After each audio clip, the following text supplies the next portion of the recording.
This is the Bahamas Tonight, the Northern Edition. Good evening, all. I'm Shushina Bull. As always, it is so great to have you with us. Topping news, the nation's leader making an announcement this morning in the House of Assembly regarding the pending expiration of some aspects of the Hawksbill Creek Agreement. The Prime Minister telling the House that the concessions due to expire on August 4th will be extended to allow a committee more time to chart the way forward for Grand Bahama. In just a few days, certain provisions of the Hawksbill Creek Agreement are set to expire. In March of this year, the nation's leader, the Right Honorable Perry Christie, appointed a committee to review and make recommendations with respect to the impending expiration of the tax concessions in question, and to recommend other measures that might be taken to promote and sustain economic growth in Grand Bahama. That report was presented to the Prime Minister 4 weeks ago. But now the nation's leader says, due to the in-depth and comprehensive nature of the study and the report of the committee, further consultation and negotiations are needed with stakeholders and the Grand Bahama community. More time is required as well to complete this vital exercise. The Prime Minister says there is still a great deal for the government to digest and consider before settling the longer way forward based on the study by consultants and more especially the report from the committee. He says in the meantime, and at least for the short term, it is vitally important to maintain the status quo as it relates to the tax concessions in question. This will require a short extension of 6 months to the existing 1993 Hawksbill Creek Agreement or the Deepwater Harbor and Industrial Area Extension of Tax Exemption Period Act. The tax concessions are available to licensees in the port area of Grand Bahama, better known as Freeport, and include the following: no real property tax or real property levy, no personal property tax, and no capital levies or taxes on capital gains or capital appreciation, and no taxes of any kind on the earnings of the Port Authority or the earnings of its licensees. He adds that the imminent expiration of these concessions under the Hawksbill Creek Agreement has provided an opportunity for the government to secure a comprehensive set of new arrangements aimed at spurring economic development in Grand Bahama, while at the same time increasing the island's contribution to net fiscal receipts on a fairer and more equitable basis, having regard to interests of the Bahamas on the whole. Christie says he will introduce the Hawksbill Creek Grand Bahama Deepwater Harbor and Industrial Area or the Extension of Tax Exemption Period Amendment Bill 2015 in order to effect the 6 months extension. In other news, the Ministry of Foreign Affairs advising the public that the ministry has approved the provision of overtime work for the passport office during August. Officials say it will help to improve the backlog of passport requests substantially. But in the meantime, the ministry is still advising the public of the dedicated email address mofa@bahamas.gov.bs for those who have received a date which has passed and need to have their passports for urgent traveling reasons. The Ministry of Foreign Affairs is also reminding the public that the fee for anyone who applied after July 9th, 2015 and requires the passport within 48 hours of approval is $200 plus the passport fee. They say the normal waiting time for passports is 12 weeks from the date of the application. Switching gears, the National Training Agency has commenced another phase of its training program on Grand Bahama. Now, the 4-week exercise will prepare scores of young people for the workforce. Consultant facilitator of training, Carmita Miller, says the mandate of the NTA is to provide sustainable trainees for businesses on the island. The preparations will guide trainees in what to expect once they become employed. We started yesterday with 21 students. Trainees, I'm sorry. We were expecting more. However, because of the time of year, we believe a lot of the young people who have just come out of school, they're looking for maybe summer jobs. But this program is an excellent program where it prepares a trainee when we are finished. In those 4 weeks, they know how to conduct themselves on the job. They are totally prepared. Now, trainees Jerome Bain and Brandy Stewart say so far this experience has been very educational. The program has been beneficial to me because it has given me something to do, and I really think that I can get out of it brief knowledge or some sort of experience on the course that I want to take to help me in my future. It's a learning experience, and it's a great opportunity, and you have a lot of privileges. You are able to step out and do something that you like. You don't just have to, you learn, you train to do something that you're interested in, and it's free. Traffic police heightening its road safety campaign by cracking down in high traffic areas. Officers conducted Operation Dawn, a road check on Grand Bahama Highway in the area of Gold Rock this morning between 6:30 a.m. and 8:30 a.m. And a total of 30 motorists were cited for various traffic offenses, which included speeding, dark tints, and not wearing a seatbelt. Tonight, traffic police are encouraging walkers, joggers, and all pedestrians to ensure that while exercising or traversing the streets during the early morning hours or evenings, to ensure that you wear a light colored clothing or a reflective vest so that they are clearly visible to all passing motorists. Stay with us. The Bahamas Tonight. The Northern Edition continues right after this. Bringing news that matters to you. You're watching the Bahamas Tonight Northern Edition. Welcome back. The College of the Bahamas Alumni Association is reaching out. President of the Grand Bahama chapter, Navarre Smith, says the association continues to offer support to the college as it moves towards university status. In the meantime, he says the association will continue to lobby for additional positive changes on behalf of students. We'd like to invest in the various scholarship funds that currently exist to assist students at the campus here in Freeport. We'd also like to invest in helping to expand the food and beverage options at the local campus here in Freeport. We'd like to assist with building a proper, functioning recreational center for the students to relax and refresh themselves in between classes. Now, Smith also says greater attention to the northern campus can eliminate some of the challenges faced by students. We know the struggles we face. We know the experiences. And so if we can just help to allow the students who are there today and those who will come in the future to not have to go through those struggles, we would have done an outstanding thing. Grand Bahama hosting a special choir out of the United States. The organization was formed to provide an avenue for underprivileged youth in Baltimore with training in various aspects of the performing arts. The choir arrived on Saturday and will be here for several days to share their musical talents. Italia Hall has this story. Members of Baltimore's sensational youth choir are excited to be here in the Bahamas. They are not just a gospel choir, but a choir that sings patriotic, pop, show tunes, Motown, and music in different languages. The group provides a myriad of performing opportunities to students between the ages of 5 and 18, while exposing them to other people, cultures, and musical experiences. The group arrived on Saturday and will spend 10 days on the island. They plan to spread their talents during several engagements.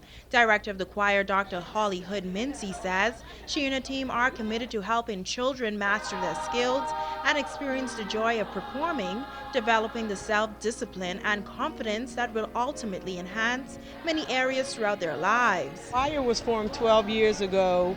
We set out to help at-risk youth in Baltimore City schools to get to see the world and to share their talents. We decided to come to the Bahamas because it's just one of the beautiful places on earth that I think kids should see. We want our kids to understand that people can do well and be successful no matter where they live. And also, sometimes our kids think they're poor, but there are other people who are worse off than they are. So we want them to understand how blessed they are, really are, to be able to even come. The youngsters say this is a once-in-a-lifetime opportunity. It feels great because we know that we get to experience a different type of culture with music and dance and everything else with the art. I joined the choir 3 years ago, and they came and sang at my church, and Dr. Mincy was like, come sing with us, and I was like, no, because I was scared. But then I joined, and I started singing solos, and now I just sing a lot. Been in the choir for like 6 years now, and I've been to Trinidad and South Africa. I hope it's a lot of fun, and I'm going to enjoy all the time I have here. Pastor Eddie Victor says this is a tremendous blessing for the island, and this is all a part of the whole initiative of developing religious tourism. Here you're going to have a number of young people who, because of the ministry of this choir, they have actually put them in a position where they can elevate their lives and use them to be a good, not only role model for other young people, but to also be used by God. Italia Hall, ZNS Network News. Students involved in a special skills camp are putting their newly acquired skills to good use. Today, the youngsters volunteered their time assisting the elderly at a daycare center on Call Road. Megan Shepard has the story.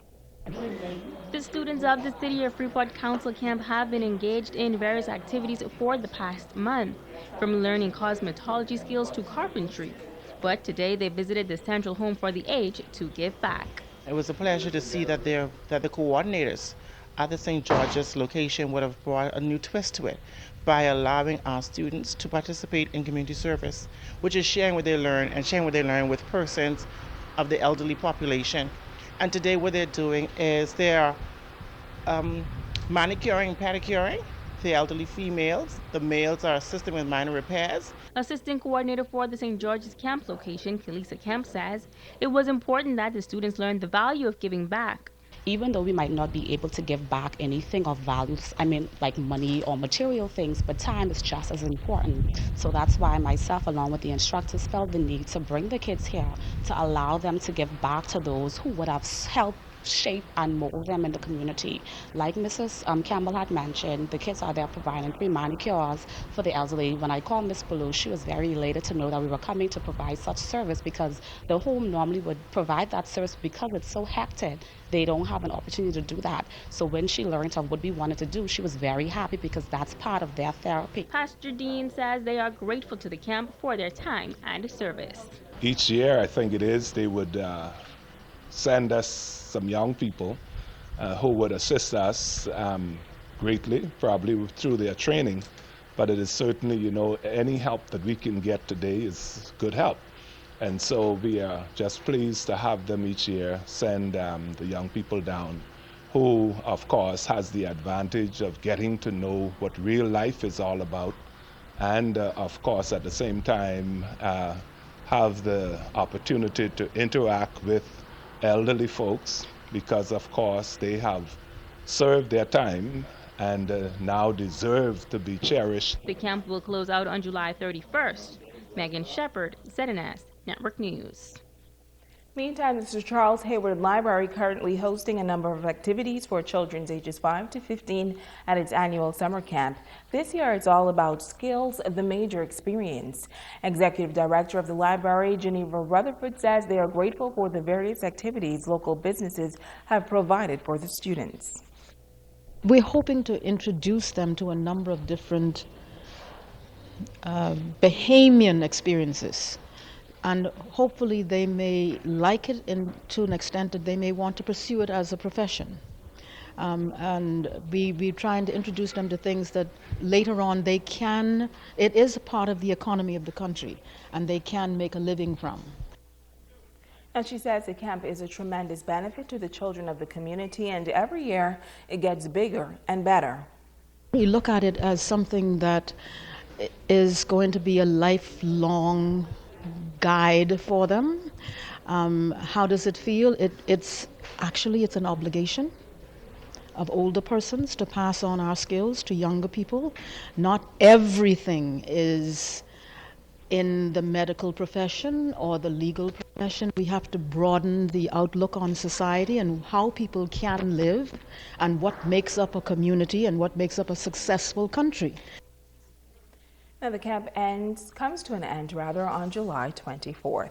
And now it's time to Ask the Doctor. Hi, and welcome to Ask the Doctor. I'm Dr. Monique Pratt. Welcome.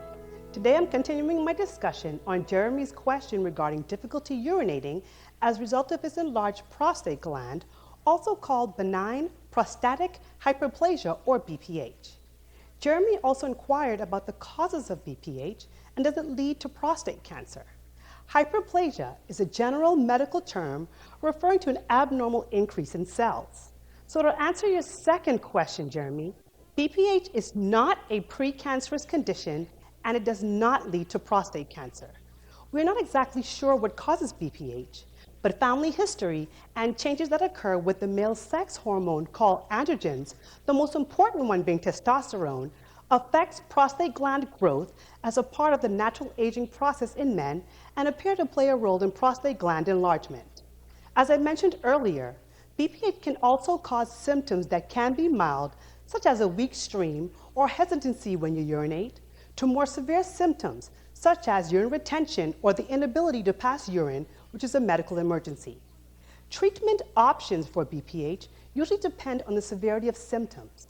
This may include watchful waiting or surveillance for mild cases, medications for mild to moderate cases, or surgery with resection or laser therapy for larger prostates causing more severe symptoms. After reviewing your symptoms, your doctor will decide what is the best treatment option for you. I'm Dr. Monique Pratt, and this has been Ask the Doctor. And be sure to check out the first Sea Grape Homecoming Friday, July 31st through August 2nd on the main road in Sea Grape 8 Mile Walk. Stay with us. Ricardo Liburn has a check on sports when we return.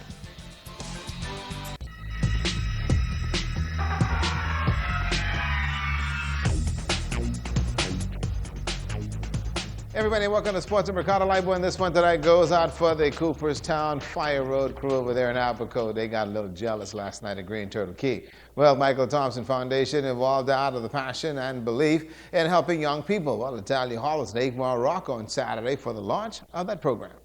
The launch of the foundation took place on Saturday, where many were in attendance at the 8 Mile Rock Gymnasium. Thompson says he is thankful to be in the 8 Mile Rock community and is grateful to all persons that helped to put the foundation together. My name might be on it, but people like Fred and Charlie Rubens and so many people behind the scenes doing all the legwork to make this a success.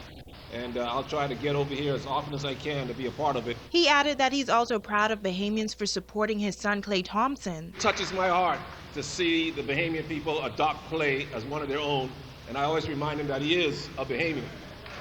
Even though on his birth certificate it says Los Angeles, and he plays for Team USA and the World Championships and hopefully in the Olympic Games, Clay knows that he is a Bahamian and he wants to come back here and help out. Walthea Roll, a Bahamian who played in the WNBA, was also a special guest at the launch. She reflected on how far she has come.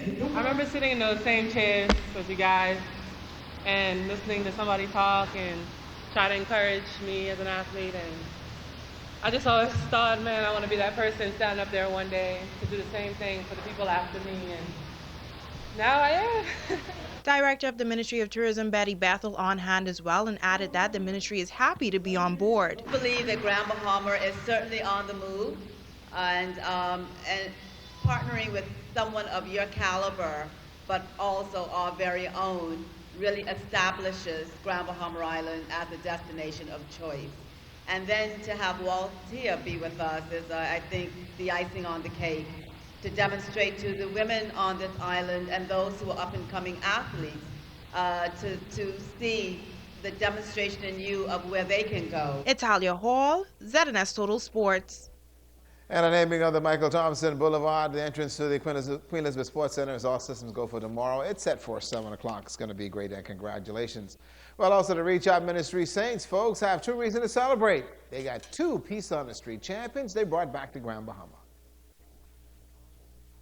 The Reach Out Ministry Saints returned home Sunday via Sky Bahamas, and much to celebrate. The Saints won 2 division on the Peace of the Street basketball tournament that was held in New Providence. The Saints won the 1300 division in double overtime over the KJ Ballers 30-34. Devon Said, he netted some 17 points and named the MVP. Reach Out Ministry won the under-16 division and a 20-21 win over the PJ Building Supplies. Levante Parker had a 12-point game, and he's got the trophies to boot. For Coach Dudley Said, to win 2 titles and defy the odds in getting to the tournament, he's thankful. It's very emotional. We had to sell water on the corner for about 2 weeks. Our funding was hard, and that's why I feel like this championship this year, it means a lot. To those out there who are difficulty sponsors and those who help us, I want to say thank you. It feels good, Ricardo, to win, but to me, this year was one of the toughest years for us. And today, to God be the glory, we brought back 2 championships back to Grand Bahama, so it feels extra special. The players related with their accomplishments, and they were pretty tired, said Devon and Mateo. It was hard. I had to work hard for it. The competition was tough. I was very tired when I was playing too. It was hard, but I went on the floor, being the floor general. I stopped the ball, slowed the ball down when possible, and then we just executed and did our work. How does it feel being a part of this program? It really feels good. It's my first year, and we came back with a championship, and I'm very thankful. Congrats to the Reach Out Ministry Saints. Good job, guys, down there in New Providence. And a day with congratulations to those young guys. They're also now going to be taking part in a tournament that starts today at Jack Haywood Gym. And that is again for the Urban Renewal Tournament. It's going to run through the weekend. Let's look at your sports tonight.